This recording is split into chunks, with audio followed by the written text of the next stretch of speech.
Space Radio for the Seeker.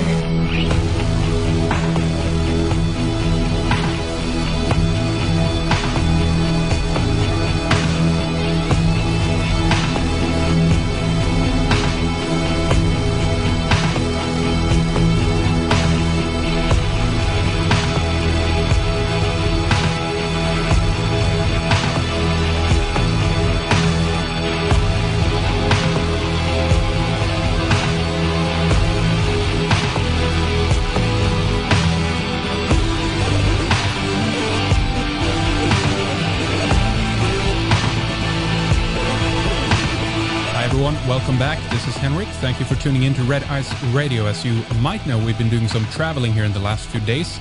And before we're back in full capacity again, we have one more program for you to squeeze in here.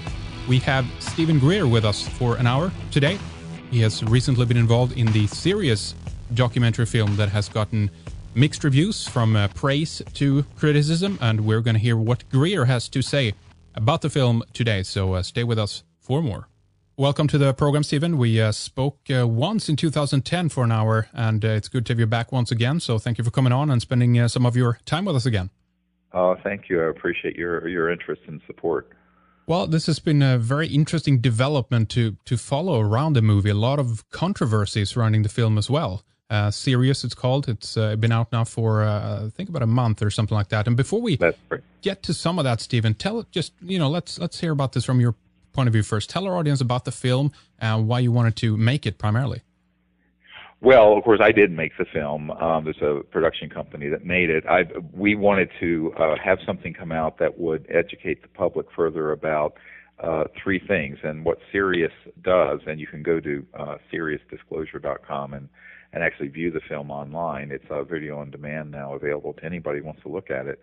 It was to focus on disclosure and the fact that we have enormous numbers of people who have been in the military and government who come forward more than most people realize, and we wanted to feature that as and some of the evidence that goes with it, but then also go into a discussion of what's behind the secrecy. Why would this issue even be important enough to do the kind of, frankly, illegal secrecy that's associated with it?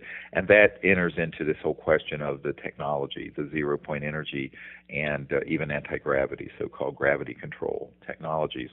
And then the third part of it that we want to focus on is the concept of citizen contact with these extraterrestrial civilizations, the idea that instead of passively watching all this go by, and spending endless hours looking at things on YouTube, people should go out under the stars and engage in protocols to make contact as citizen diplomats to these civilizations, because there is no organized effort besides the one that we launched about 20 years ago from the Center of the Study of Extraterrestrial Intelligence, and the CE5 initiative is what we call it, where humans make contact to indicate to these civilizations that are interstellar that there are peaceful, somewhat enlightened people willing to make contact with them rather than clandestine programs that are highly militarized. So that part of the film is to me, the part that, of course, is the most controversial, but is the part that in many respects is the heart of what I've been doing for over 20 years, and that is educating people about the reality of transdimensional physics and where that interfaces with remote viewing and consciousness, and how that can be used in contact protocols by a group of people with these civilizations. And that's something that I pioneered about 22 years ago, but began to experience when I was 18 years of age, and in a contact experience I had in North Carolina up in the Blue Ridge Mountains. So I think that part of it is the part that most people look at as very futuristic, but I tell people it's only futuristic because we haven't been doing the correct and useful things with these civilizations for 50 or 60 years or more. And the only face that humanity has shown towards them is the face of militarism, weapon systems, a sort of a materialistic approach to the whole problem, which is, of course, the root of the problem. It's that there's a reductionist, materialist worldview that is running the world into the ground, but has also dominated this whole UFO subject for far too long. So we're trying to shed some light onto an area that's, to me, the most intriguing, most exciting part of it. And so that's the whole concept of how individuals can become ambassadors, as it were, from Earth to these civilizations using contact protocols that many people are using or having amazing experiences with. All right, very good. We'll get into some of the details of this here later, but I wanted to ask you, I've been up to Linville Falls in North Carolina. I was a while ago now and took a look at the Brown Mountain Lights. Is that connected with the experience in any way that you had? Well, I don't know. That's something that I personally have never seen, so I'd have to see it to be able to evaluate what it is. It's right there at the Blue Ridge Parkway, though, I think, right? You can see it from that area, I believe. So I've been there. Yeah, I used to live right in that area. In fact, I used to live in Blowing Rock, North Carolina, and as far as what is causing that, it's hard to say. And one of the problems is that there are a whole lot of different phenomena that occur that can be misidentified as extraterrestrial. Now, some people say, oh, well, that's a piezoelectric effect. Well, it probably isn't that because it's been too consistent. There are people who, for example, when we go to Mount Shasta, we've had these luminous objects come out of Mount Shasta and interact with us, that come out of the mountain and are obviously under intelligent control. And yet they're in an energy form that isn't solid. And so people say, well, is that ET or is it something else? And I said, well, most ET civilizations, when they do appear in our space-time, appear in ways that may be like a plasma or an object or an energy field before they fully materialize, but not always. And so it really depends on the conditions of what's happening. And, in terms of that specific, area, I've heard reports for years. I've actually been to the overlook you're referring to on the Blue Ridge Parkway, but I did not see those, what you're referring to. I've seen what people have described in other parts of the world, which are obviously been under intelligent control, and that would indicate to me that there is something going on where civilizations have the ability to create energy forms. And one of the reasons I give an example of back from the big wave that happened in Belgium in the late 80s and early 90s, and we went over there, and there were these big, massive triangular objects, and that would appear, disappear, were chased by F-16s on radar by the Belgian Air Force, and the Chief of the Air Force, General de Brouwer, publicly said that they had them on radar and were chasing them with F-16s. And they would go vertically straight up at multiples of anything an aircraft, conventional aircraft, could do. They were clearly anti-gravity.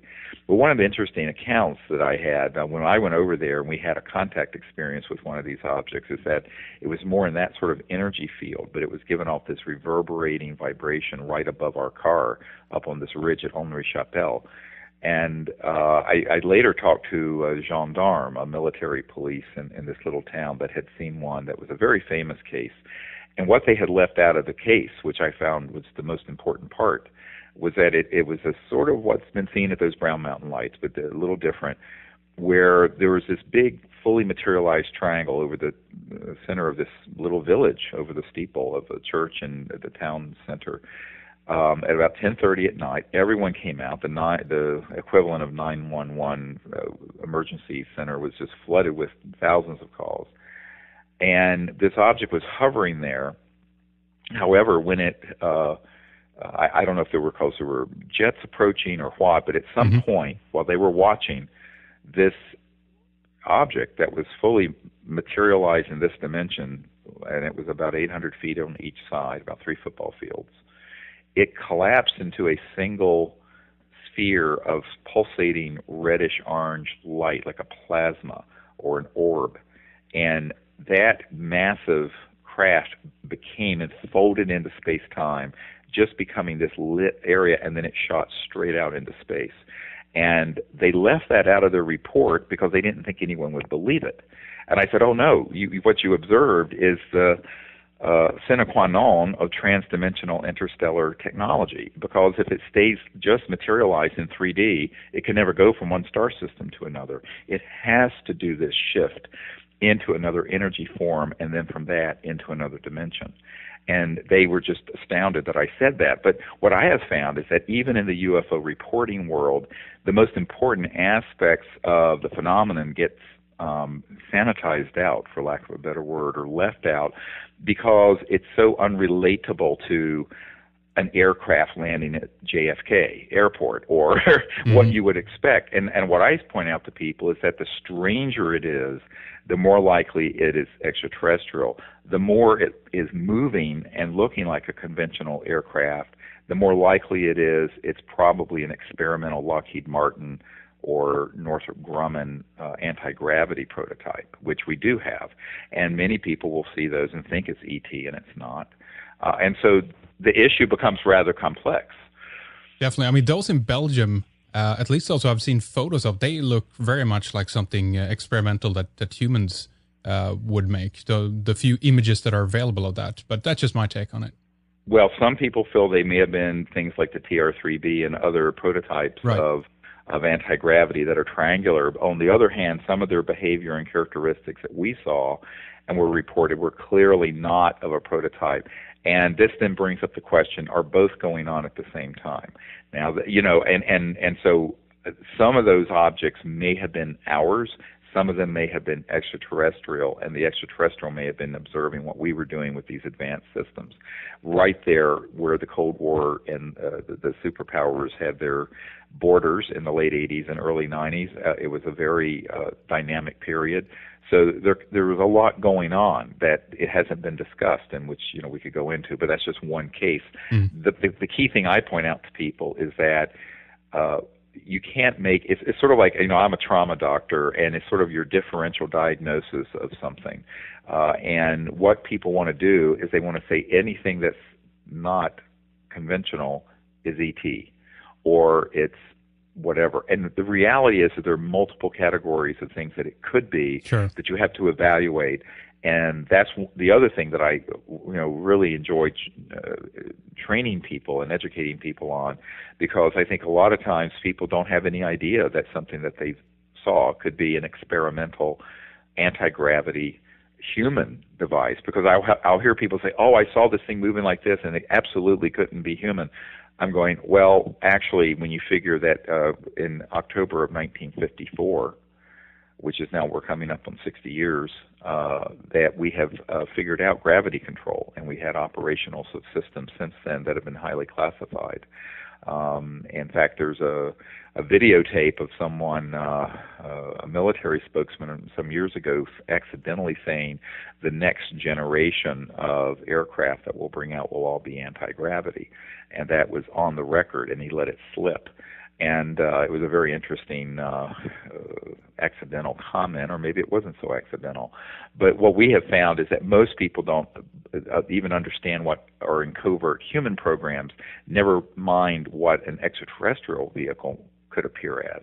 So you have to begin to factor all of those things in, and particularly the ET civilizations, because when you look at the way that you would have to go from one star system to another, there's no way to do that in a straight line, even at enormous speeds. And if you're talking about going what I call superluminal, beyond the speed of light, then you get into this whole area of physics that's transdimensional physics, where you have to talk about what happens when you don't incrementally speed up, but you're in 3D space-time, and in an instant you resonantly shift over into another dimension to go from point A to B in a non-linear way.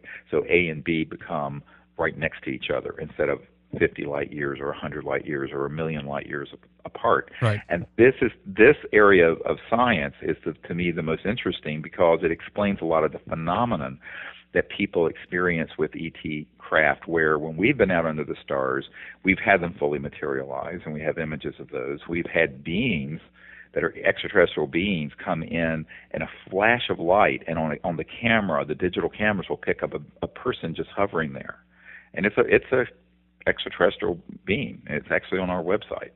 And then you go to the point where you can have something in between, where it's partially in this dimension, 3D, partially not, where you might see an orb, or there will be a tonality. And we have often had events occur where we'll be out in the desert, and there'll suddenly be like a crystalline melodic tone that'll come all around us. And everyone will see in their mind's eye the shape of a sphere, even though what they're hearing is a sound, and the sound begins to create a form. And it gets into concepts of dimensions coming into touch with each other and what that might be like as an experience.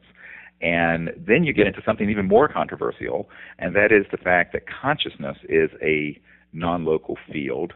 It's a field that's actually omnipresent and isn't limited by linear space or time, and that these civilizations, as well as humans innately, have the ability to experience that non-locality of the conscious field of awareness. And that, to me, is really, of course, it's the foundation of the CE5 contact protocols, but it also explains a lot of what even military pilots that I've spoken to have experienced, where there's been an ET craft that appears. They will think something, like the Iranian case in 1976, where the pilot of this Iranian F-16 was just thinking about arming the weapon system, and as he had the thought, the ETs took all those weapon systems offline electromagnetically and remotely, so he could not fire those missiles to destroy them. And that's a very well-known case. The Iranian, in fact, we have documents from the government stating that case happened. But the way that it happened is not understood by many people, and that the ETs were basically able to pick up on his thought in a sense of remote view way. And people say, how could that happen? I say, well, all interstellar civilizations have electronics that can interface with coherent, directed thought. And this is, of course, the most astonishing part of all of this. And this is why people who've had really close encounters with ET vehicles, as opposed to something man-made by Lockheed Martin, they will have experiences that are also conscious and in thought and imagery. And the reason that happens is that any technologies that are communication systems that are phasing at multiples of the speed of light, which they have to, involve the stuff, if you will, of the visual thought matrix in consciousness. And that's, to me, just so amazing and fascinating. And when people begin to really understand that and begin to learn techniques where they can experience it, it's really, there's no limit to what can happen. Let me ask you a little bit, just on the topic of Iran, a little bit briefly. There was this interesting claim a couple of years ago. We had Mehran Kesh on the program. He mentioned that he had actually helped the Iranians to develop pretty much a flying saucer. To what capacity, though, this was able to, move around and everything else hasn't been revealed, of course. But what's your take on that? Do you think we're capable of building something similar to what you're talking about?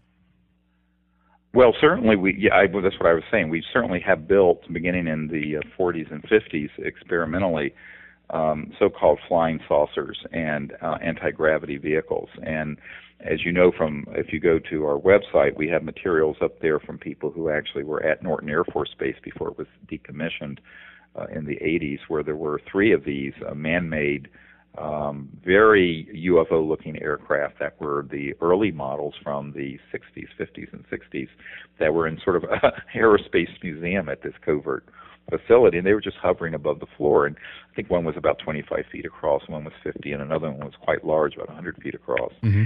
And, the startup power systems for those were a 24-volt marine battery.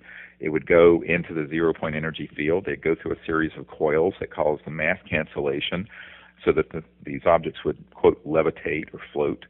And they were just sitting in the hangar, floating above the hangar floor perpetually. And I personally have met the man who was in there with when Frank Carlucci was in there at the same time observing these. So is that possible? Absolutely. Not only is it possible, there's no question in my mind it's been done.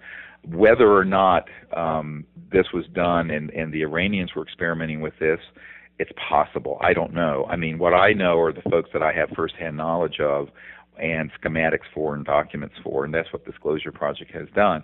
I personally have not been able to visit with Mr. Keshi or see anything that has been built by his group, and we've been in touch, but so far we haven't been able to actually meet to evaluate anything, and that's of course what we require. We require the ability to actually evaluate something that's in the real world, operational and functional. Yeah, yeah. The key point is that there are many witnesses that we have in the Disclosure Project and documents, not just from the United States, but from around the world, that this was an area of active research all the way back, if you will, to the late 20s with T. Townsend Brown, where he was doing things with very high voltage systems and crystalline materials that resulted in things that would float and levitate. And in Germany, around that same time, there was the Kolaski-Frost experiment that was on the cover of a physics journal, where it showed this object floating. So the laws of the universe are universal. And when I say that, I mean it quite literally, that whatever has been discovered by civilizations going way back on Earth, okay, but also out in other star systems, can be discovered by humans and have been. The problem has been that these big breakthroughs that have been going on for 100 years keep getting suppressed, and there's this very brutal buzzsaw of secrecy. Now, when you go back to, say, 1951, there's a document from Canada. It's also on our website, SiriusDisclosure.com, that talks about and it's called the Wilbur-Smith document. And it was it was a top-secret document that I understand was accidentally declassified in Canada in the 70s. The key points of the Wilbur-Smith document is in 1951, it states in this top-secret memo in the Canadian government that there was a highly classified group headed by Dr. Vannevar Bush, who is the same man who headed up the Manhattan Project to create the atomic bomb, to study the, quote, modus operandi, in other words, the mechanism of action of the UFOs that had been observed and retrieved in the desert Southwest in the 40s, and that this project was the most highly classified project in the history of the United States government, exceeding, and it says this explicitly, exceeding the secrecy surrounding the development of the hydrogen bomb. Now, back in those days, this is just before we had perfected, for lack of a better word, the hydrogen bomb as opposed to the atomic bomb. The hydrogen bomb, of course, is fusion that's kicked off by an atomic bomb. And they're thermonuclear, much more destructive than just what we dropped on Hiroshima and Nagasaki. And of course, the development of that next step of a fusion bomb was the most top-secret program that anyone knew of. But that the work being done on these anti-gravity and UFO energy systems exceeded the secrecy of the ultimate doomsday weapon.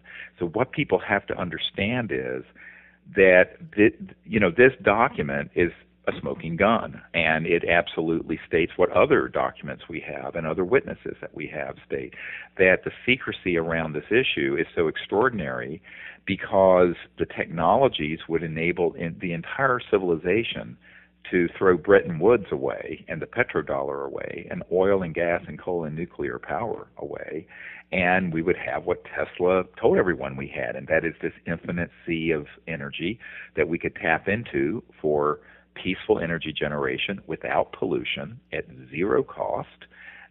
Once you had the generator there, of course, you'd have to buy something like a heat pump generator, but it would pull energy out of the zero-point energy field, and off you go.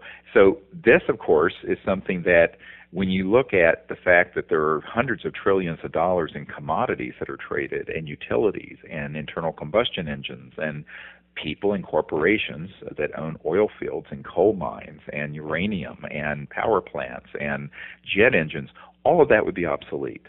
So I think what people need to understand is that the secrecy has been driven primarily by this macroeconomic conundrum.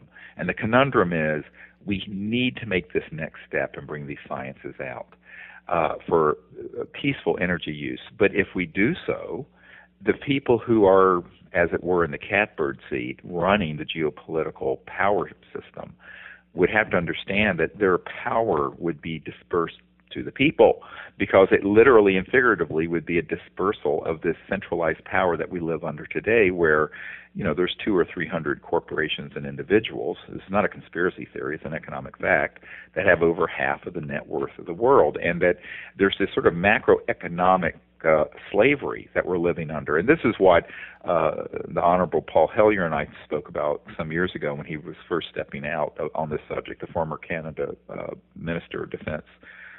And he's a wonderful man. I've visited him at his home, and we spent a great deal of time together, and he has told me that he thinks this is exactly correct. It's the macroeconomic and power dynamic control issues around disclosing this issue. Because if you disclose that the UFOs are real and that these extraterrestrial civilizations are real, anyone's going to ask the question, well, how did they get here? And what's the science behind those things that people have filmed and see and that we have photos of? Well, once that gets asked in a serious way, no pun intended, what happens at that point is that the public are going to go, well, this is what we want. This is, even Joe Sixpack with his pickup truck that gets 12 miles per gallon would be thrilled to have an electric engine in there and motor with a generator pulling energy out of the zero-point field, so he doesn't have to spend $100 to fill the tank up. But the problem becomes the folks don't want that out, because the whole world we have are built around two big issues. One is conflict and war. The other is this macroeconomic petrodollar-based system. And both of those are so entrenched that people don't want to see it change. So the secrecy around UFOs and ETs, and this is what we go through in the film Sirius, really has to do with those issues more than anything. Now, it may have been back in the 30s and 40s that people in the national security apparatus didn't know what they were dealing with. They didn't know how the public would respond. They saw the panic with the War of the Worlds stuff. They may have been concerned. But, in 2013, since almost two-thirds of the public believe that there's intelligent life out in space somewhere, and actually 43% of the public believe that we're being visited actively by them. This is in a recent poll that came out this year. I don't think anyone's going to be in such a state of shock over the fact that there's intelligent life out there that has found our little corner of the cosmos. I think the bigger problem becomes if you just start discussing these technologies, you're way beyond a rocket and way beyond a jet engine. And so then you're in a whole new macroeconomic world. Let's just talk a little bit about what has happened then in the many years now that has gone by in terms of the promises and clues and suggestions, theories, and everything else regarding so-called free energy. I remember you were talking about devices was almost 10 years ago now, 2001 and beyond, further than that. There is a lot of frustration regarding the clues and, sometimes the promises that have been made that is yet to deliver something tangible because we don't have anything in this area. What is going on? Why is it taking so long? Where are all these devices and things, Well, that's we've spent hundreds of thousands of dollars to go around the world looking for these and providing grants to people to develop them. And what we've discovered is that either people can't do what they say they're going to do, or there are folks who can, who end up getting threatened and end up abandoning the project. Believe me, there's no one on earth more frustrated than I am with this. And the dynamic is very frustrating because ultimately if someone has something that begins to be operational, they get the buzz thrown at them. They have the whole national security state, not here, but anywhere in the world. They're going to come after those folks. This is why we've decided the only way this is likely to happen, unless someone somehow manages to develop this on their own and can get it to us so we can get it out. We launched the whole global disclosure movement. I have no question we could get something like this out if it's legitimate. The problem is many of the inventors don't want to cooperate with the transparency needed to test it and reproduce it, in which case you don't have anything. You can't tell people there's a black box here. This is the problem they're going through right now with Rossi over in Italy. Oh, well, he has a cold fusion thing. Well, but the people testing it aren't allowed to know what it's doing. If you can't reproduce it, that's the sine qua non of science.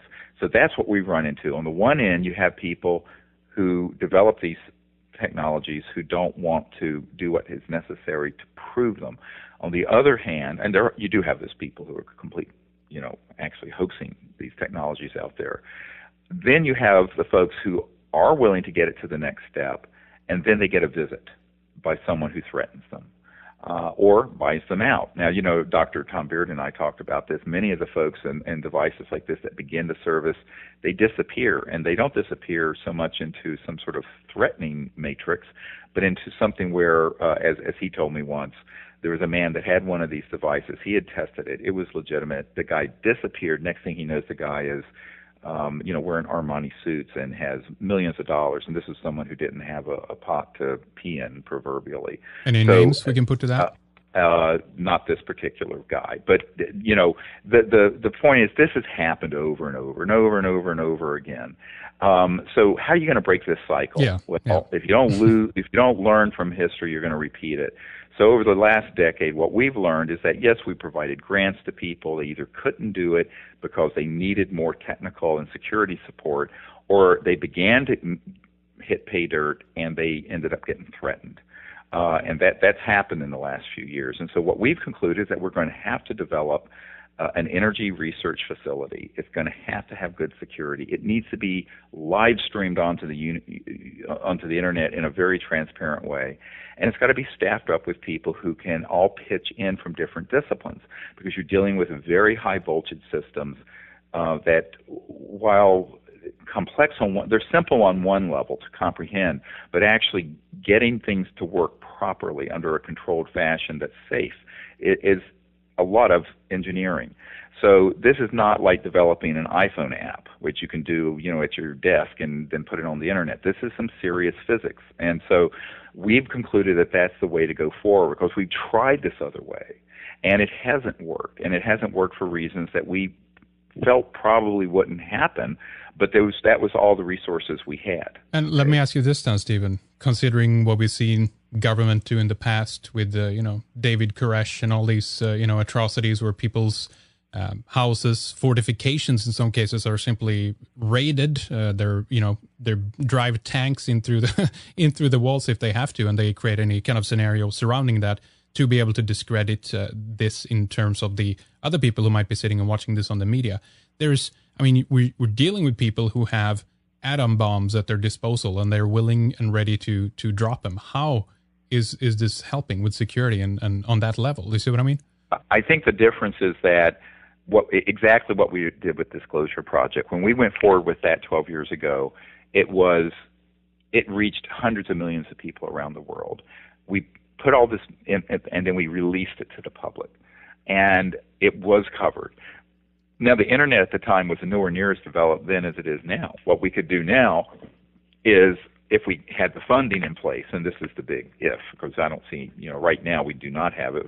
The purpose for this film, Sirius, is to try to educate people and to create the funding base so we can open a proper lab. I just tweeted while your computer system went down that it's really kind of tragic that we can spend $50 or $60 million on IRS parties and conviviality, and we can't get 10% of that to do a serious research and development project on zero-point energy.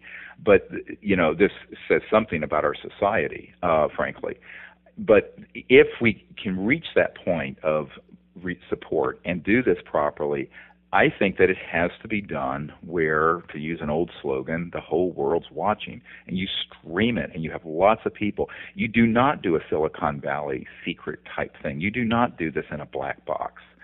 And I think that, if anything, we proved that can work like it did with Disclosure Project, because there are too many people who have the information and it gets out there and it's being seen. And I think that's how we need to do this R&D effort. And the other point I make to people is that we have collected information, designs, materials that, if there were skilled engineers who could do some iterative back and forth, proper scientifically controlled experiments, I don't think you're talking about a 5 or 10 year R&D program. I think you're talking 1 to 2 years before you would have an operational prototype that would prove the principle and have this out.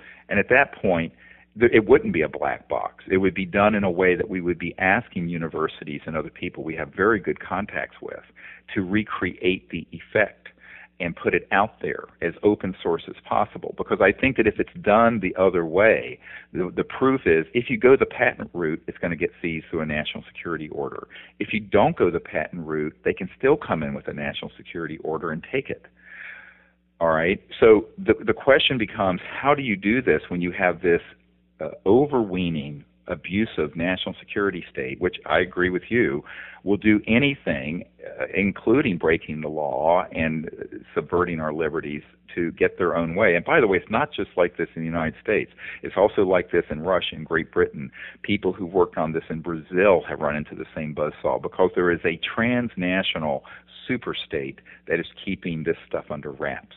And a lot of people say, oh, why don't you go to this country or that country? I said it wouldn't matter, because unless you have the public knowledgeable and following what you're doing and supporting it, and you do this in any dark corner of the planet, these guys are going to find you before the public will, and you're a dead man. So I think one of the real issues becomes, how do you learn from the last 50 to 80 years of secrecy, and what are the mistakes that have been made?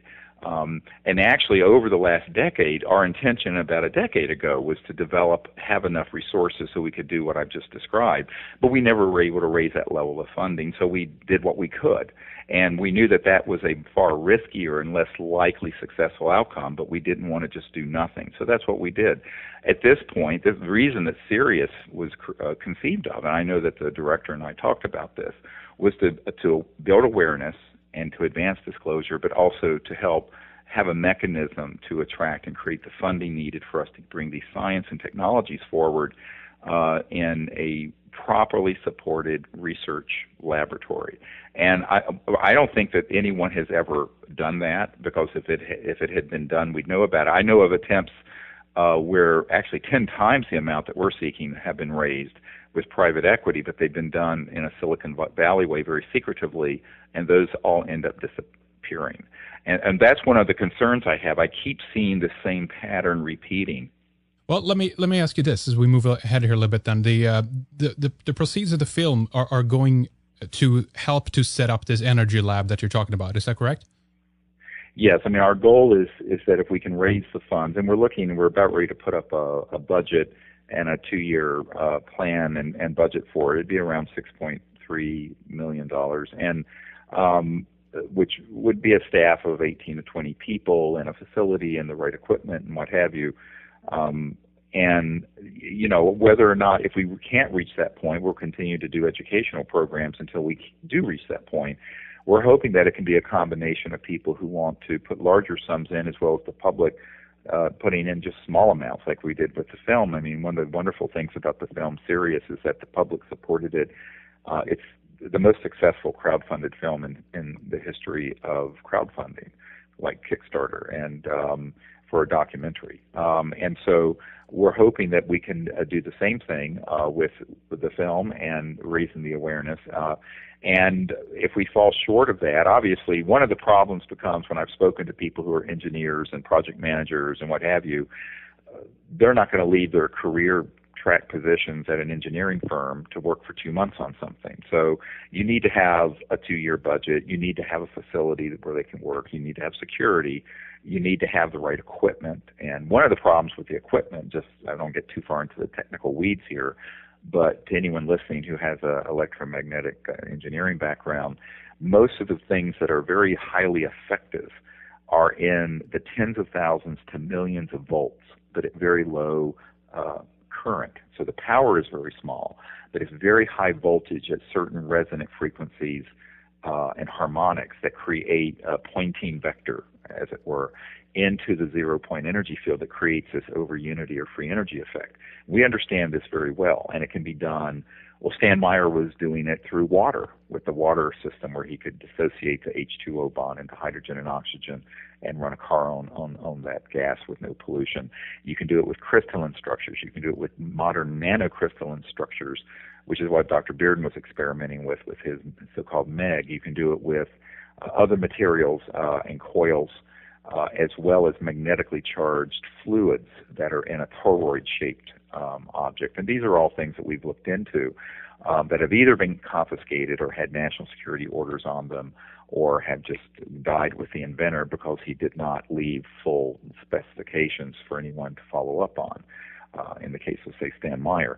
So I think that that's one of the things that we would be focusing on, but it means that you have to have highly specialized equipment, which means you have to build out a laboratory, you have to get equipment that is custom-made, because, as you know, I mean, your computer and your, maybe you have 220 in your house, but you're using 110 or 220. This is household current. This is a very different bird altogether when you start dealing with how these. When you look at a UFO that's levitating, the amount of voltage that you're involving there is millions of volts. And it may be at relatively low power because you're getting this energy flow from, Dr. Dirac would call it the Dirac sea. Others call it the quantum vacuum or zero point field. But once you have that energy flowing, it does become so-called over unity, where you're pulling more energy out than you have to manually put in. And it does conserve the laws of thermodynamics, because what people don't account for is this infinite sea of energy that Nikola Tesla talked about, who I believe was the great genius of the 20th century, more than Einstein or anyone else. But I think that this requires highly specialized equipment and people who know what they're doing with it, okay, as well as certain safety procedures in place.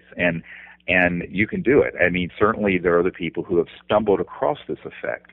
A lot of people don't know the backstory of how Stan Meyer got water to dissociate into hydrogen and oxygen. He was working at a radar plant and noticed that under certain voltages, because of the energies used in these radar systems, there was some water that spilled, suddenly became gaseous very, very quickly at very low amounts of power. And he realized it was the voltage combined with the frequency that caused that to happen. And so he and his twin brother, Steve, began to experiment with that and came up with, of course, his water fuel cell. Mm-hmm. And we understand this. And so once you understand the principles, if you have a properly equipped lab and people educated in these concepts, there's an iterative process where you would hit that sweet spot even if they're not in Stan Meyer's patents, because he deliberately left that secret part of the recipe out, which was, of course, a big mistake, because then once he passed away, everyone who's tried to reproduce it from his patents hasn't been successful. But once you understand the principles, then you can do that, but you need to have proper equipment and workstations and all this. A lot of people, you see on the internet, there are these people who fantasize, well, you can just kind of make this up and, have a mothership land and hand one off. Well, this is not how the world works. So living in the real world for 1 nanosecond, you actually have to do this in a way that is a scientific, methodical fashion. And there's no reason we can't do that. We do it all the time for other things that are really quite trivial, such as video games and what have you. Mm-hmm. I knew this one guy who wrote out on the back of an envelope a concept he had for a smartphone video game system and got $15 million in venture capital funding for this idea. And I was just so astonished. I mean, the amount of money that floats around. But when you present these ideas, the people with big money go, oh, well, that can't be possible. And when you show the documentation, it has been done. And then they'll go, well, it might be dangerous. And, there are all kinds of reasons people back out of this situation. So I think it's more likely, in my opinion, that the public can get educated about this and support it.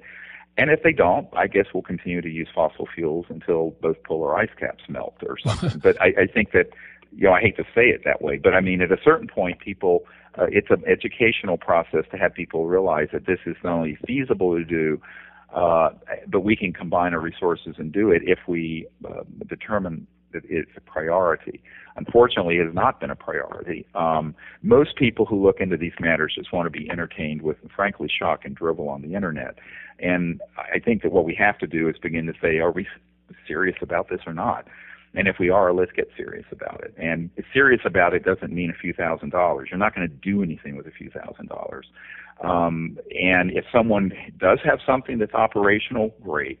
But so far, every time we hear about it, it's sort of a mirage that evaporates in the desert, except for the ones that have been quite legitimate, and those folks end up getting, as I said, it's the lone wolf thing. You can pick off one person at a time. I think a larger team where you have the whole public involved in watching it a lot of shows like yours could have a link into Ustream or whatever and seeing the lab and the work being done.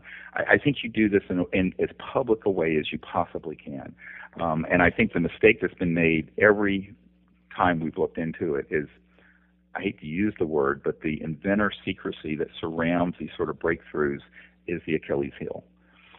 Well, I sincerely hope that we will get to see something in this area develop in one fashion or another, and as many different avenues as possible to be explored in order to move forward in some way. Let's talk about some of the more controversial aspects, Stephen. Curious to hear your take on some of this. Tell us about the one of the bigger pieces in the movie, of course, the Atacama humanoid as featured in the film. There's quite a debate raging about this on the web right now as well. Has there been suggestions that it's been over sensationalized for marketing purposes and stuff like that? What's your take on this, then? Well, actually, we didn't over sensationalize it at all. The Huffington Post picked up on the fact that this unusual remains. It's a physical body that's about 6 inches tall, was included as part of the movie. It's only a small part of the movie, and made a very large story out of it. So we didn't sensationalize it at all. However, the Huffington Post did, and that had something like 4 million people look at that story, and it went crazy. What we've always said is that we don't know what it is. Now, the other part of it is that once the studies were done at Stanford, I was one of the first people to handle this particular creature some years ago, about 3 or 4 years ago. Mm-hmm. It wasn't until late September of 2012, that the people who actually have this specimen in Barcelona, Spain, allowed us to take physical samples and proper X-rays and CAT scans. So we went over there and did that. Now, what we did, we clipped the anterior right ribs and took off 2 pieces of bone, and inside there was very good bone marrow, so we could do DNA studies. But more importantly, the head of the world's expert in skeletal abnormalities and dysplasia, Dr. Ralph Lockman, gave us a list of exactly which angles we needed for the CAT scan and the regular X-rays for him to do a proper evaluation to see if it matched to any known deformity of a human. And he looked at them, and he concluded a couple of astonishing things. Number one, and this is, if you go to SiriusDisclosure.com, you can click on Atacama.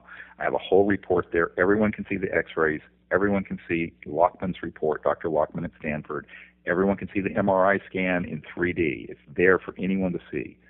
So, and there's a full report written. If you can read it, it's in English. So it's there for anyone to look at. Now, when he looked at it, and he began, of course, he said to me exactly what the head of the radiology clinic in Barcelona said, Dr. Menchon, and it was at the Menchon clinic, and she said, look, this is not a fetus. This is several years old. I don't know exactly, but it's a very tiny, but it is not a fetus. Now, it's the size of a 15 to 20-week fetus. And so people just looking at the physical specimen would conclude that, which an early medical doctor did, because he didn't do the X-rays and CAT scans. When Dr. Lockman looked at them, he said, well, look at the epiphyseal plates, which is the growth plates in the bones. This is a 6 to 8-year-old child. So then the question becomes, clinically, how does a 6 to 8-year-old child live?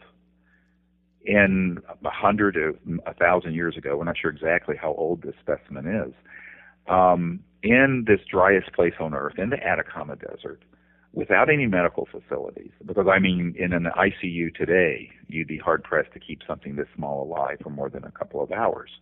So the question really becomes, what is this? And so it's more of a mysterious finding now than it was a year ago, actually. And one of the problems is that, of course, the media and the internet it's all rumor mill and journalists who don't have a science background. And when the geneticists did a first pass-through on the genetics, just running it through a computerized database, it had a lot of human genes that were matching. Well, that would make sense if it's an upright creature walking around that was somehow living on the Earth. the question becomes, what is it? And as he looked at the areas of the genes that control for dwarfism, very short size, or progeria, rapidly aging, that would explain something being 6 inches tall and 6 to 8 years old, none of those genes were abnormal. And 9% of the genetic material, which is 2 million base pairs, it could be 2,000 or 3,000 genes, are not matching to human.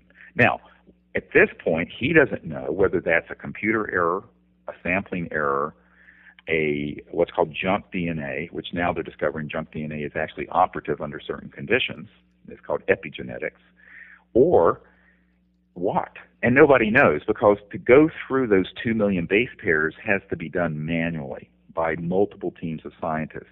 So the hard part is just now starting. Now, unfortunately, because, being a Stanford geneticist, Dr. Nolan had to say, well, this has human DNA in it, and it's deformed from anything you would expect.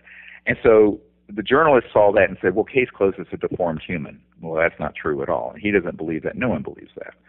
So hasn't he said conclusively that it is human now, though? The last update from Nolan? No, absolutely not. Okay. He's saying that look, there's no database of extraterrestrial genetics. The only database we have are human. That's right. It's you know what? It sounds no. Wait just a minute. Yeah, so you're not going to have a scientist at Stanford say this is ET. All he's saying is that there is human genetic material in it, but there's 9% that is unmatched, and we have no idea what's in that unmatched DNA. Now, in between the lines, let's look at that. You and I are 99.5% identical to a Neanderthal, and chimpanzees are 96 to 97 identical to you and me. If half of this 9% unmatched DNA are actual controlling operative genes, because we got a very good DNA sample and it was extracted under the most professional conditions at Stanford and run at the best labs, that's a 4 to 5%, which is more than the difference between you and me and a chimp. So we don't know. I can tell you Dr. Nolan doesn't know what this is. Dr. Ralph Nachman doesn't know what it is. No radiologist and no scientist has looked at it. The problem is in the lexicon, because when you're dealing with these Ivy League institutions, these guys are not going to call this anything other than the presumptive default position is that it's a human. All right, because they have to work from that. Yeah. But they will admit that nobody knows what it is because there's no genetic syndrome that matches. There's no genes that would control for this kind of extreme dwarfism for 6 to 8 year olds that are being found abnormal. There's 9% of the genetic material not matching. And to go through all those 2 million base pairs is going to be years and years of research because there's no computerized database. The easy part's been done because it was run through a computer system matching against these 2,500 ethnic types around the world to see what matches and what doesn't. Now it's the hard part. And the hard part is something that could take years to do. And this is something that just completely didn't get caught. Now, we have just done an update, and if you go to our website, there's a link to something up on YouTube that's an update of me going through all this analysis for anyone who wants to look at it on the anatomic humanoid. And it's there for anyone to look at, and it's free for anyone to look at. So I think that then you have to add into this another conundrum. We have now found that there are people in Chile who may have another one of these in Santiago. And there's a creature that was in Russia in '96 that I almost got to go see, but it was confiscated by someone before we got there, that looks very similar but a little more mature. It may have been an adult version of this creature. And then there are accounts also coming out of Puerto Rico of small, maybe foot high or less creatures that have been seen.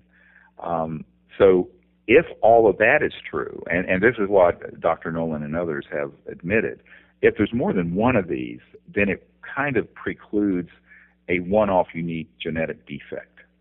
And now you're talking about a different species.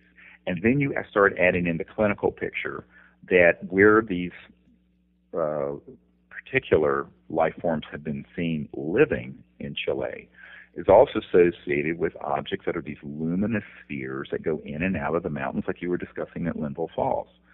gorge. And so the question becomes, there are many more questions than there are answers. And so how are you going to get to the bottom of this? Well, you're going to have to do a lot of digging and research. And that's what we're just starting on the process of doing. The reason we included it in the movie was because once we found that the world's expert on skeletal abnormalities, Dr. Lockman, who literally wrote the textbook on this and is a Stanford professor, when he stated that this is, without a question, a 6 to 8 year old, and other radiologists also said that you have to ask, how did this live? What kind of species is this? It's hard for me to imagine a human giving birth to this and it living for 6 to 8 years under primitive conditions in that part of the world as a really massively deformed human that was that tiny, because we can't keep a newborn that's that small alive today with our high-tech neonatal intensive care technologies. So it becomes this, the clinical picture has really at this point gone way ahead of the genetic picture, because the genetic picture is going to require perhaps dozens or hundreds of scientists picking through this trash bin, as they call it, of 2 million base pairs of genetic material that was tossed out by the computer. So I think that is something that people have to understand. And, of course, everyone wants it. They think it's the drive-thru at McDonald's where you order this and you get an answer. Well, that's not how science goes forward. Well, of course not. I mean, we've talked about other very similar. This case sounds very much like the Star Child skull that Lloyd Pye has been the caretaker of. We've talked about it before in the program. And he has also been involved in trying to extract the DNA, trying to determine what it is. And this has proven to be a very time-consuming effort. So is it a similar scenario? What's needed to find out so we can know what it is? What do you think? Well, I think it's a very different thing. Here we have a whole entire body, okay? And you also are getting reports of others that are similar to it. So there may be more to follow up on in this case. And the other thing I point out to people, which I didn't mention before, if you look at the CAT scan, most people I know don't know how to read them, but you can clearly see there's organs inside the chest cavity. So you can see the collapsed lungs. You can see the little bit of what's left of a heart. It's an entirely intact organism. There's no question it's not a hoax or a fraud or anything of that sort. It was also stated on the record. And it's in the film Sirius, stated this way by the scientist at Stanford, by Dr. Nolan. The bigger question is, how do you do this? I mean, I point out to folks it took billions of dollars and hundreds of scientists 10 years to go out and map the 20, 30,000 genes in the Human Genome Project.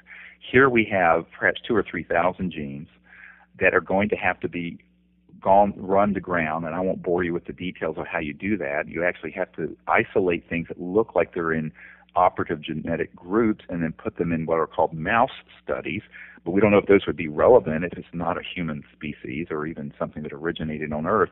It's a daunting task, and the frustration that we have as scientists is that everyone wants to reach a facile, instantaneous answer. And what we say in the film and what I've said consistently is that nobody has any idea what this is. To do the kind of research that's needed is well beyond our resources financially. What we're hoping to do, and what the Stanford folks are hoping to do, is to open up the database of this genetic material to hundreds of PhD geneticists around the world and have them start diving into it and see if they find anything. Yeah, you mentioned that other one from Santiago. I remember that too. 2002, I think it was, came out reports of this very tiny little humanoid. Is about 7.2 centimeters long. It looked definitely more kind of beaten up, for lack of a better term, than the one that I've seen photographs of in terms of what you have. But then there was this other one as well. Did you see this one? The photographs from that shows Ripley from Ripley's Believe It or Not holding his own Atacama humanoid called the Attaboy. Did you see that one? Yeah, we have seen that, but who knows? I mean, this is another case where, because it was so many years ago, and we don't know where the specimen, is. It's intriguing, and of course, at that time they said, well, it must be a shrunken human. Well, I don't know how you shrink something to that size, but there's all kinds of questions about that. What I think might be more promising from some researchers I've talked to who've been on the ground in this part of Chile is that there are some areas where there were some old mining operations from the 1800s, where they actually cut into what appear to be subterranean, like little cities, miniature villages that would be the size for these creatures. And if true, that's an interesting archaeological expedition. But of course, now you're talking about going all the way to Chile with a team of archaeologists, ground-penetrating radar and sonar, this, that, and the other thing. I mean, you would need the funding from the Smithsonian Institution to do this. And of course, no one wants to fund this kind of research. If we had, I'm always joking, you know, my big joke in this since the last week or two is that if we had a fraction of what the IRS spends on parties and lame dancing videotape training lessons for their employees, we would be able to solve all these mysteries very quickly and bring out the technologies to the world. But of course, you know, there's an infinite amount of waste that can go into frivolity and nonsense, and when you want to do something like this, there seems to never be any funding. But at any rate, that's the situation. And you know, certainly, if a team could be assembled and funded to go down there, it would be an exciting expedition to go on. And I know that geneticists and other scientists are willing to do it because I think there may be more where this one came from. And I think ultimately, you know, the genetic material, I don't know that that's ever going to give us an answer. I think we may end up 5 years from now with 9% of this material unmatching that no one can figure out what it would do. And if that's the case, then it's not a 99% match to humans. It's a 91% match to humans, which means that it is very different from a human. And you can call it human-like, but then the question is, what is it? I wanted to shift over a little bit here. Then we Sure. were, you know, talking about the Atacama humanoid, and wanted to get into one of the other aspects in the movie as well, which is the CE5 initiative that deals with some of the contact things as well. Just explain this a little bit for people who don't know what this is. Well, it's really, to me, the reason I got involved with this whole subject. And when I was 18, I had a close encounter of the fifth kind contact experience, and it was mediated through an experience in higher consciousness. And it happened in the mountains of North Carolina. You mentioned that earlier. And it was really an amazing experience for me personally, but what it taught me was that interstellar civilizations have innate abilities that some would use the word telepathic. I don't really like that word, but also have technologies that interface with clear, coherent thought. Now, what the Close Encounters of the Fifth Kind Initiative is at its core is a citizens' diplomatic initiative, much like the Physicians for Social Responsibility that went over to the Soviet Union during the darkest days of the Cold War to try to create a sort of a rapprochement between the Soviets and America, even though our government was dug in the darkest days of the Cold War. What we're looking at is how do we turn a more enlightened face towards these interstellar visitors, all of them, without prejudice, and say there are people on this planet who are wanting to look forward to a time of universal peace, of us going into space not with weapon systems and with sort of a Star Wars shoot-'em-up mentality, but leaving that whole paradigm of duality behind for the next 500,000 years at least, and go forward into a period of universal peace and be on the vanguard of creating that change. And one of the fascinating things is that when you learn how to go into deep meditative states and then learn to remote view and see remote places with the faculty of consciousness, you learn that this is something that every human being can develop. Many people have had lucid precognitive dreams, and some people have had telepathic or precognitive or intuitive experiences in their life. Most people have had some kind of experience like that. But there are ways to make that routinely reproducible. And so one of the things I've tried to do is to teach people meditation techniques and remote viewing training techniques. And these are all actually available on the Internet now on smartphone apps. There's an Android and a iPhone app that you can get through our website, SiriusDisclosure.com, and put it on your phone. It has the whole meditation training program. It has the protocols for what we call coherent thought sequencing. And what that involves is that we go out and we use a combination of electronic tones, which are also in this app, that you can project out into space that gives a linear vector of where you are. We usually have a high-powered laser we send out also to show a linear point. But then we do these experiences in consciousness of deep meditation, remote viewing, and then we turn it around to where we're not only remote viewing where the ET civilizations or craft or people might be, but also where we turn it around and show them where we are. And we do this in what I call coherent thought sequencing, where basically it's done from deep consciousness when you're in a very relaxed state, and it's a flow of consciousness that visually shows precisely where you are. So let's say you're sitting up on a mountain in North Carolina. You would, once you had a remote view of a spacecraft or an extraterrestrial person or a planet, you would then invite them and show them where you are and begin to vector, as it were, through consciousness and thought. Now, the reason we call it coherent thought is that it's coming from a deep, relaxed state, and it's a very clear, directed intent. And what we have discovered, and this is in the research, if you study UFO encounter reports going back, 50, 60, 80 years, is that often when people have had encounters with the spacecraft or the beings, they will notice that they are not only highly telepathic, but they'll usually have some kind of electronic box or object that is clearly either both transmitting and receiving thought energy. Now, we think of electromagnetic signals because we're always talking on phones and cell phones, but imagine if there was a way to routinize, as it were, or to reproduce this effect using coherent thought. So that's what we're doing, although we don't have that technology, but the ETs do. Because why? Because if you're traveling faster than the speed of light, your transmission electronic systems have to cross over the light barrier into these other dimensions, which are increasingly associated with the visual aspect of thought and coherent thought, what the mystics used to call astral, like when you have a flying lucid dream. And most people have had a dream like that where they're flying and it's full color. And that kind of energy field is actually an area of discovery in physics. And now it may be something that's relegated now to mysticism, but of course a smartphone would be mystical to Thomas Jefferson, whose house is down the road from where my farm is here in Virginia. So I tell people that the reality is that we have to open our minds to the idea that there are technologies that can interface with coherent thought, and that is how these civilizations are being able to communicate and interact with us.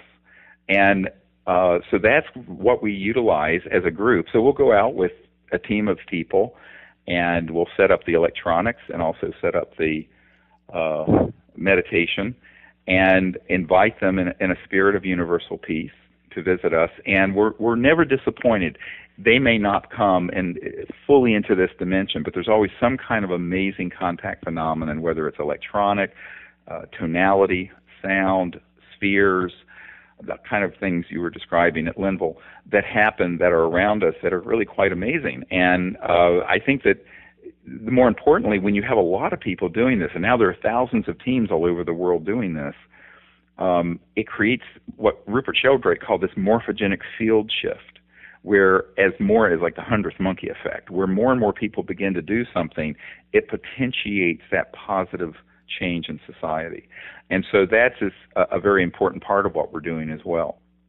Very good. Now, some people are very disappointed with this approach. They want to have the physical contact. They want to have meetings in the flesh, if you know what I mean. Will this ever be achieved in any way, in your view?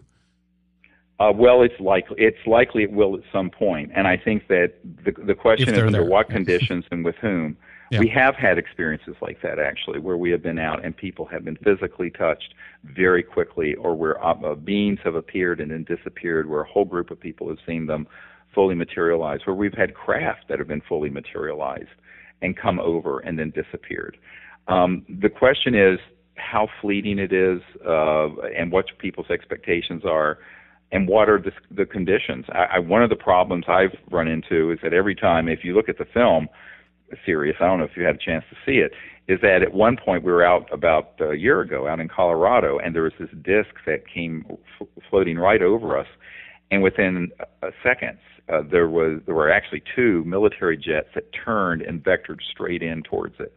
and then it sort of made a quick arc and dematerialized in the sky right above us. And one of the interesting pictures that were taken, that's not in the film, is this object almost making like a quick circle and then vanishing in one frame of the film. But that happens, I think, because I think that the classified programs really don't want this to get too far out there to where you would have an uncontrollable situation that would take place. And we found that, just as there's energy suppression, there's attempts to suppress the E5 events from becoming too demonstrable. But it doesn't mean they can't happen. And people have to think, well, it may happen in many, many different ways, and you have to be open to that depending on what your readiness is, what the ET's readiness is, and what's going on with military programs that are monitoring our airspace and the space around the Earth. Because it's not like all this that we're doing is happening in a vacuum that we can control. It's happening in a place that is in transition, let's call it that, and the Earth is a place very much in transition. So I think what people have to do is to prepare for all possibilities. And ultimately, the only thing that we can control is to prepare ourselves for contact, be in the correct ethical frame of mind that's peaceful, understand and educate ourselves about all the different ways that ET civilizations might be able to appear, whether it be mental, plasma-like orbs, tonality, electromagnetic phenomena, what have you, or fully materialize, and be prepared for that. And I think all we can do is control our inner lives and how we're operating as a group. The rest, you sort of have to give it to things that are not under our control. But if we understand how to do this, then no matter what happens, we're going to be prepared. And I think the ultimate preparation is to experience that state of consciousness that's very deep and what I call the universal translator, this non-local field of pure consciousness. Very Vedic in a way, but the concept is key, because not only do people become calmer if an event starts happening, if they're in that state of mind, but they're also in the universal communicator, which is, as the physicist Erwin Schrödinger said, the total number of minds in the universe is one, and that is that mind is a singularity. I'm paraphrasing, but that's pretty much what he said. And interestingly, that's what Ben Rich said before he died, the head of the Lockheed Skunk Works, when he was talking to Jan Harzan, who is an IBM executive who I've worked with very closely, who's also in the film Sirius, where he said that, look, Lockheed Skunk Works already have the means to take ET home. We can travel faster than the speed of light. But he also said that every point in space and time is connected to every other through mind and consciousness. And when you have senior aerospace people who've delved into this, understanding that, I think it's time for the rest of the public to know this, and that's one of the things that we're trying to share in the film. Very good. Let's squeeze in a couple of more questions here before we wrap things up. The film has gotten mixed reviews and reception, like any project these days. Are you happy with the movie, how it turned out? Has the movie managed to change the paradigm in any way and advance our understanding of these questions, Stephen? Well, yes. I mean, we've been very pleased with it. I mean, the film, you have to understand the film is from the take of the filmmaker, who knew nothing about the subject before we met. And I think that it's taken from the point of view of someone discovering these issues. So, many people who are aficionados of the UFO subculture say, well, I knew a lot of this. Well, yeah, but a lot of people on the street don't. So the film's intent was to open this up to a larger and larger number of people, which it is very much doing. I mean, large numbers of people are learning about these things through the release of this film, and we think it's going to continue. We've only just begun the release process. It's only a month into it, and it is going to go through a series of distribution models and what have you over the next 6 months to a year. So the idea is that it's been actually more successful. I know the marketing guy who volunteered, who does a lot of big films for Hollywood, who worked with us, was a wonderful man, volunteered his time. He said he had never seen so much interest and on any project he's worked on. And he's worked on the Star Wars films and Tom Cruise's films and all kinds of big Hollywood productions. So it has had an enormous effect, actually. And what I find is that part of it is that, you know, you can't be all things to all people. And so what the filmmaker wanted to do is to take the overall focus of contact and disclosure and these new energy issues and weave them into a narrative from his perspective of someone just exploring this. So, and I think he did an artful, and it's actually a very beautiful film. One of the things we're doing as a follow-up is to put up on our website a lot more documents and evidence and material that won't fit into an hour and 50-minute film. Because a feature film can only contain so much talking heads and documents and stuff. So what we're loading up is more and more of that kind of evidence and material.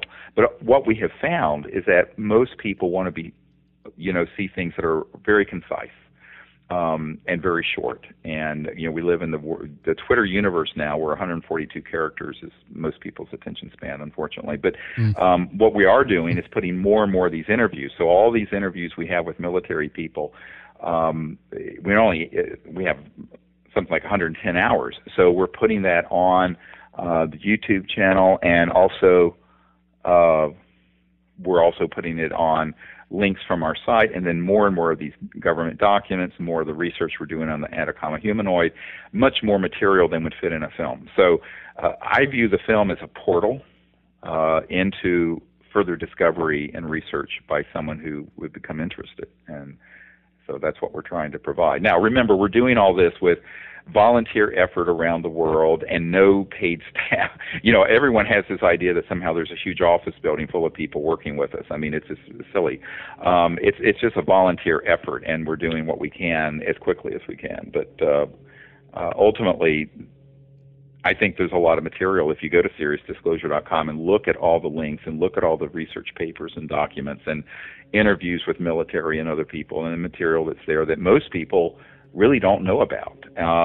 And I think that the film is a way of introducing the larger public, and not necessarily the UFO public, to the subject and to discovering the truth. Very good. It's geared towards the newcomer, in other words. So let me ask you one more thing here. Another actually rumor that came our way. One of our listeners suggested in an email to us that there's been a fallout between people participating in the movie, the core group, if you will, on the basis of some disagreement. Is that true? Oh, well, there's all kinds of internet gossip and nonsense that's out there, and it's just, I'm not going to go into it except to say, consider the source of that. And what I tell people is that this isn't about gossip, and you know, everyone wants to get into sort of a soap opera of that, and sure. It's about the knowledge and the information, and it's frankly not about that, and frankly not about me. It's about what are we as a people going to do to create a civilization that can go forward and make peaceful contact with these other civilizations. And you know, we just kind of chuckle when we see the kind of things. You know, there was a whole thing up there. You know, my parents were reptilian, and I'm a reptile. I mean, just you know, I hate to say it, batshit crazy stuff. I don't know, sure. But at the same time, you know, you expect that. I mean, there's you know, my father-in-law used to say, paper doesn't refuse ink. Well, the internet doesn't refuse digits. So you can write and say anything. Oh, of course, yeah. But what I tell people is that, you know, there are thousands of people working all over the world who are the most wonderful folks I've ever met working on this. And some people like what we're doing and some people don't. That's fine. It's a free world. That's the way it is. Yeah. You know, I don't feel like, you know, we have to focus on every internet gossip and nasty thing that somebody wants to write that's false and defaming. And ultimately, what I've discovered with this is that the closer we get to reaching millions and millions of people with this information and the science and technology, the more the counterintelligence operatives stand up all kinds of outrageous nonsense. And this has happened for 20 years. I mean, I'll remind people that in 1992, when we were first launching Project Starlight, that began to brief people in 93 in the Clinton administration and others, there were folks who tried to stop what we were doing through all kinds of chicanery. And when we didn't do that, they released information through the early internet saying that I wasn't a medical doctor. I didn't have a medical degree. I'm literally working in North Carolina in an emergency department. I'm having to fax my medical license and what have you around to people because I was being accused of not even being a doctor. And, so people will create any kind of crazy stuff. And I'd tell folks who want to be entertained with that kind of gossip, have at it. We have bigger fish to fry. We have a world that's in meltdown. We have civilizations, multiple of them visiting us, waiting for us to grow up and make peaceful contact. And we have technologies that are provably legitimate that have been suppressed for over 50 years that could give us a civilization without poverty. And, if folks want to spend their energy on nastiness and acrimony, they can spend their time that way. I choose to do more productive things. Well, indeed, fallacies and ad hominem attacks, it's commonplace due to disagreements primarily. But, after all things are said and done, I do hope we see developments on the free energy front after, so much struggle on this. And I hope we can see some development in terms of how this moves forward here. So, very good. I would say it's up to the public. If the public want to support it, they will. Yeah. And if they don't, I wish everyone the best. If they're waiting for a large corporation or the president to release this information, they're going to wait until it's too late.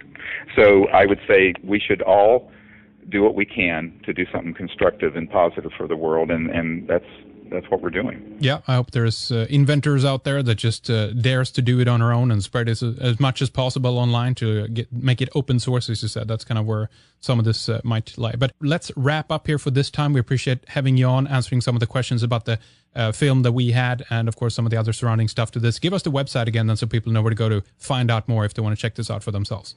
Yeah, you can see the film there and also get these apps for the contact protocols and all the other material at SiriusDisclosure.com. It's all one word, SIRIUS Disclosure.com. We have Maurice Cottrell, Penny Pierce, Alison Adams, Alan Abadessa, and many more coming up next on Red Ice Radio. Stay tuned to redicecreations.com for more radio programs and our news coverage on all the latest from PRISM and NSA's Edward Snowden and many more topics that we're following right now. Also check out our archives at redicemembers.com for our subscriptions. Have a great rest of your day. We will speak to you soon. Take care.